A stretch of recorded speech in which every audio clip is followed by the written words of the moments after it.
मोरारजी देसाई राष्ट्रीय योग संस्थान आयुष मंत्रालय भारत सरकार के द्वारा गत वर्ष भी समाधिपात के अध्यापन की एक कार्यशाला की गई थी और इस वर्ष भी इस संस्थान के द्वारा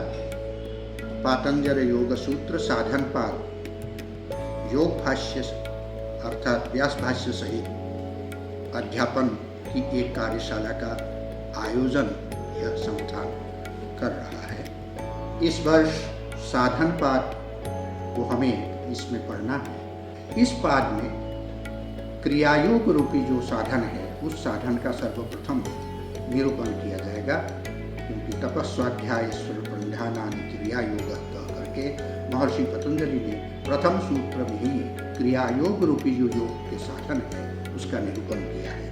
और आगे इससे योग में आने वाले जो क्लेश है, पंच क्लेश,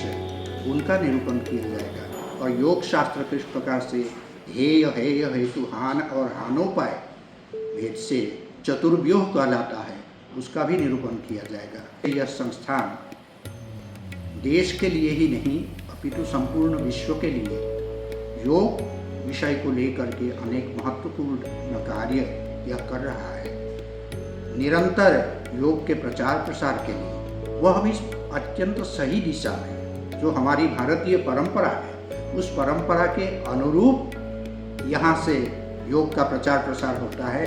केवल वर्तमान समाज में जो हम योगा कह करके जिस योग का प्रचार प्रसार कर रहे हैं उस रूप में नहीं अपितु शास्त्रीय विधि से योग का प्रचार प्रसार कर रहे हैं। इसी क्रम में यह कार्यशाला है, क्योंकि योग सूत्र जो कि योग शास्त्र का प्रथम ग्रंथ है उस ग्रंथ के ऊपर जो व्यास का भाष्य है उसके सहित अध्ययन के लिए ये जो कार्यशाला है इसी दृष्टि से किया जा रहा है।